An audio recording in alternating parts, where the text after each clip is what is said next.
오늘 함께 큐티할 본문 고린도후서 6장 1절에서 13절까지의 말씀입니다. 우리가 하나님과 함께 일하는 자로서 너희를 권하노니 하나님의 은혜를 헛되이 받지 말라. 이르시되 내가 은혜 베풀 때에 너에게 듣고 구원의 날에 너를 도왔다 하셨으니 보라 지금은 은혜 받을 만한 때요 보라 지금은 구원의 날이로다. 우리가 이 직분이 비방을 받지 않게 하려고 무엇에든지 아무에게도 거리끼지 않게 하고 오직 모든 일에 하나님의 일꾼으로 자천하여 많이 견디는 것과 환난과 궁핍과 고난과 매맞음과 갇힘과 난동과 수고로움과 자지 못함과 먹지 못함 가운데서도 깨끗함과 지식과 오래 참음과 자비함과 성령의 감화와 거짓이 없는 사랑과 진리의 말씀과 하나님의 능력으로 의의 무기를 좌우에 가지고 영광과 욕됨으로 그러했으며 악한 이름과 아름다운 이름으로 그러했느니라. 우리는 속이는 자 같으나 참되고 무명한 자 같으나 유명한 자요 죽은 자 같으나 보라 우리가 살아있고 징계를 받는 자 같으나 죽임을 당하지 아니하고 근심하는 자 같으나 항상 기뻐하고 가난한 자 같으나 많은 사람을 부유하게 하고 아무것도 없는 자 같으나 모든 것을 가진 자로다. 고린도인들이여 너희를 향하여 우리의 입이 열리고 우리의 마음이 넓어졌으니 너희가 우리 안에서 좁아진 것이 아니라 오직 너희 심정에서 좁아진 것이니라. 내가 자녀에게 말하듯 하노니 보답하는 것으로 너희도 마음을 넓히라. 아멘. 어제 본문에서 바울은 고린도 교회 성도들에게 하나님과 화목하라고 권면했습니다. 바울이 생각할 때 고린도 교회 성도들은 예수님의 공로와 은혜로 이미 하나님과 화목한 자가 되었었습니다. 그러나 지금은 하나님과 화목할 수 없는 많은 일들을 저지르고 있었습니다. 그래서 바울은 다시 그들에게 간곡히 호소하고 있는 것입니다. 다시 하나님과 화목한 자가 되어라. 그것을 위해서 오늘 본문에서 바울은 고린도 교회 성도들에게 두 가지를 호소합니다. 첫째, 하나님의 은혜를 헛되이 받지 말라는 호소입니다. 1절 말씀입니다. 우리가 하나님과 함께 일하는 자로서 너희를 권하노니 하나님의 은혜를 헛되이 받지 말라. 이 말은 하나님의 은혜를 공허한 것으로 만들지 말라는 조언입니다. 여기서 말하는 하나님의 은혜란 무엇일까? 그것은 하나님께서 예수님의 죽음, 부활, 승천을 통해서 새 언약을 이루어 주신 은혜를 말합니다. 하나님은 고린도 교회 성도들의 마음에 성령님을 보내주셨고 그들 마음을 변화시켜 주셨습니다. 그래서 그들이 자발적으로 기쁜 마음으로 하나님 마음에 순종할 수 있는 힘을 주신 것입니다. 그래서 그들이 하나님과 화목한 관계를 가질 수 있도록 만들어 주신 것이죠. 그래서 지금이 바로 하나님과 화목할 수 있는 판을 이미 깔아준 은혜의 날, 구원의 날인 겁니다. 2절 말씀입니다. 이르시되 내가 은혜 베풀 때에 너에게 듣고 구원의 날에 너를 도왔다 하셨으니 보라 지금은 은혜 받을 만한 때요 보라 지금은 구원의 날이로다. 문제는 무엇이냐 하면요, 하나님의 은혜로 하나님과 화목하게 되었던 고린도 교회 성도들이 교회에 들어온 거짓 교사들의 가르침에 현혹되고 있었다는 것입니다. 그래서 그들은 사도 바울의 사도권을 무시했고 세상과 섞여 살고 있었습니다. 은혜를 받았던 그 구원의 때에 다시 그들이 하나님과의 화목을 놓치고 있는 상황에 놓여 있는 것입니다. 그래서 바울은 그들에게 다시 권면하는 것입니다. 하나님이 주셨던 그 은혜를 기억하고 그 은혜를 공허하게 만들지 말아라. 즉 회개하고 다시 돌이켜서 하나님의 은혜에 맞게 최선을 다해 하나님 말씀에 순종하라는 권면인 것입니다.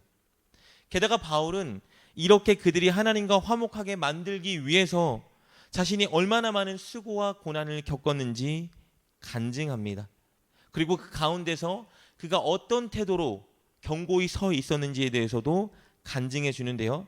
먼저 그가 고린도 교회 성도들을 하나님과 화목하게 만들기 위해서 당했던 고난과 수고에 대해 살펴보도록 하겠습니다. 우리 4절과 5절 말씀입니다. 바울은 환난, 궁핍, 고난, 매맞음, 갇힘, 난동, 수고로움, 자지 못함, 먹지 못함에 환난과 수고를 겪었습니다. 먼저 환난과 궁핍과 고난 이 세 가지는 그가 당한 포괄적인 시련을 의미합니다. 이것은 복음을 전하는 자, 즉 사람들을 하나님과 화목하게 만드는 자들이 겪는 고난입니다. 그리고 매맞음, 갇힘, 난동 이 세 가지 고난은 그가 복음을 전하다가 다른 사람들에 의해서 받았던 고난을 의미합니다. 바울은 복음을 전하다가 옥에 갇히기도 했고요. 끌려가서 39대의 채찍질을 5차례나 맞기도 했습니다. 그리고 늘 대적자들의 난동이 일어나서 피하는 신세에 놓이기도 했습니다. 그리고 끝으로 수고로움, 자지 못함, 먹지 못함, 이 3가지 고난은 바울이 복음을 전하기 위해서 자발적으로 한 수고와 희생을 의미합니다. 그는 힘들게 천막을 만들면서 자신과 동료들의 생활비를 충당하느라 고생했습니다. 그리고 사역을 위해서도 엄청난 수고를 감내했습니다. 때로는 자지 못하고 굶어야 하기도 했습니다. 그러나 이런 고난과 수고 속에서도 바울은 인내했습니다. 4절에서 그는 많이 견뎠다라고 고백하고 있습니다.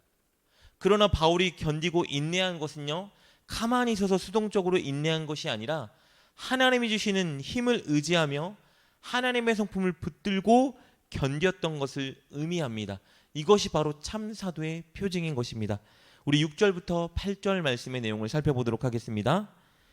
바울은 순수한 동기를 가지고 진실하게 사역했습니다. 이것이 그가 가진 깨끗함입니다. 그리고 바울은 그리스도에 대한 온전한 지식을 가지고 그것을 전했습니다.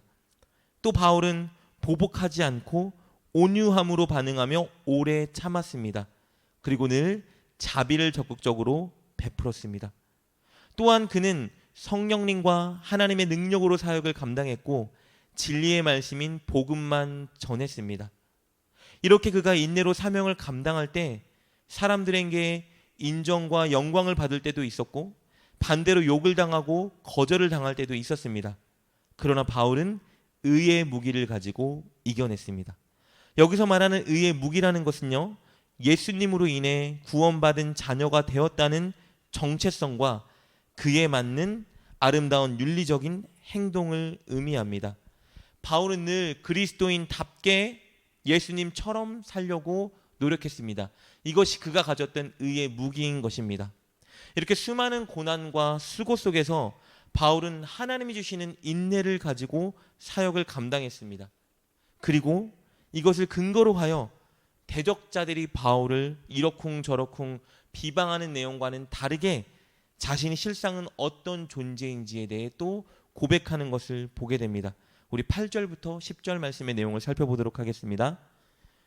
거짓 사도들과 대적자는 바울을 여행 계획을 계속 바꾸는 속이는 자라고 비방했지만 바울은 자신이 하나님 앞에서 선한 양심을 가지고 살았기 때문에 자신은 참되다고 고백합니다. 대적자들은 바울이 인정받지 못하는 가짜 사도요 무명한 자라 비방했지만 바울은 하나님이 자신을 아시기 때문에 자신은 하나님 앞에 유명한 자라고 고백합니다. 또 대적자들은 바울이 지난날 저지른 죄악 때문에 하나님께 징계를 받고 있는 자라 비방했지만 바울은 하나님이 그를 지키고 살리셨다고 고백하고 있습니다. 또 대적자들은 바울이 고린도 교회 성도들 때문에 근심하고 슬퍼하기 때문에 근심하는 자라고 비방했지만 바울은 하나님이 주시는 위로와 기쁨이 있기 때문에 자신은 기뻐하는 자라고 고백하고 있는 것입니다. 그리고 대적자들은 바울이 가난하고 아무것도 없는 자라 비방했지만 바울은 오히려 만물의 주인이신 주님이 있기 때문에 자신은 모든 것을 다 가진 자이며 또 많은 사람들에게 영적으로 부유함을 주는 부유하게 하는 자라고 고백하고 있습니다. 그는 자신이 진정한 사도요 하나님과 고린도 교회 성도들을 화평케 한 자라고 고백하고 있는 것입니다. 이렇게 바울은 고린도 교회 성도들을 하나님과 화목하게 하기 위해 겪었던 수고와 그 안에서 자신이 취했던 태도를 간증했습니다. 이렇게 자신이 어떤 사람인지, 고린도 교회 성도들을 위해 얼마나 희생했는지, 자신의 본심이 무엇인지 보여진 이후에 그는 두 번째 조언을 던집니다. 그 조언은 자신을 향해 마음을 열라는 조언입니다. 우리 13절 말씀입니다. 내가 자녀에게 말하듯 하노니 보답하는 것으로 너희도 마음을 넓히라. 바울은 그들을 자녀처럼 대한다고 말합니다. 즉 그들을 사랑하고 위한다는 표현인 것이죠. 그들은 바울을 의심하고 비방했지만 바울은 그들의 어떤 잘못도 덮어줄 수 있는 자세를 지금 가지고 있다고 고백하고 있는 것입니다. 우리 11절 말씀입니다. 고린도인들이여 너희를 향하여 우리의 입이 열리고 우리의 마음이 넓어졌으니 입이 열렸다는 말은요, 지금 바울이 자신의 수고와 진심을 그들에게 말한 것을 의미합니다. 모든 것을 너희들에게 말할 입을 열었다. 그리고 마음을 넓혔다고 말하고 있습니다. 여기서 마음은 심장을 의미합니다. 심장을 넓혔다는 것은 사랑을 의미하는 것입니다. 그들을 사랑하고 그들을 향해 마음을 열고 그들을 포용할 모든 준비가 되었다고 말하는 것이죠. 이제 고린도 교회 성도들이 바울을 향해 다시 마음을 열면 되는 것입니다. 그들이 마음을 열고 바울과 화목하게 될 때 하나님과 진정한 화목을 회복할 수 있는 것입니다. 사랑하는 여러분, 혹시 여러분은 하나님과 화목의 관계를 계속 유지하고 계시나요? 예수님의 은혜로 성령을 받은 자답게 성령을 따라 살고 계십니까? 사람들을 하나님과 화목하게 만들기 위해 여러분 헌신하고 수고하고 복음을 전하고 계신가요? 우리 6절과 7절의 고백처럼 깨끗함, 지식, 오래 참음, 자비함, 성령의 감화, 거짓 없는 사랑, 진리의 말씀, 하나님의 능력이 여러분 삶에 나타나고 있습니까? 지금이 바로 하나님과 화목하며 그것들을 누리고 나타내야 할 은혜의 때입니다. 꼭 하나님과 화목하며 사람들을 하나님과 화목하게 만드는 자리에서는 여러분 되시길 축복합니다. 그것을 위해 성령님께 간구하시고 오늘 본문 6절과 7절의 말씀을 읽고 묵상하고 마음에 새기셔서 꼭 그렇게 살기 위해 애쓰는 여러분 되시길 주님의 이름으로 축복합니다. 기도하겠습니다. 하나님, 새 언약을 이루어 주심으로 우리가 하나님과 화목할 수 있는 은혜를 베풀어 주시니 감사합니다. 우리가 바울처럼 늘 하나님과 화목한 자가 되게 하여 주옵소서. 그리고 바울처럼 늘 하나님과 사람들을 화목하게 만드는 자가 되게 하여 주옵소서. 늘 간구와 순종으로 성령의 열매를 맺어가며 화목을 누리고 화목을 만드는 자가 되게 하여 주옵소서. 예수님의 이름으로 기도드립니다. 아멘. 오늘 말씀을 통해 깨닫고 결단한 것은 무엇입니까? 그것을 붙들고 하나님께 기도합시다. 그리고 그렇게 실천하며 하루를 살아가는 여러분 되시길 주님의 이름으로 축복합니다.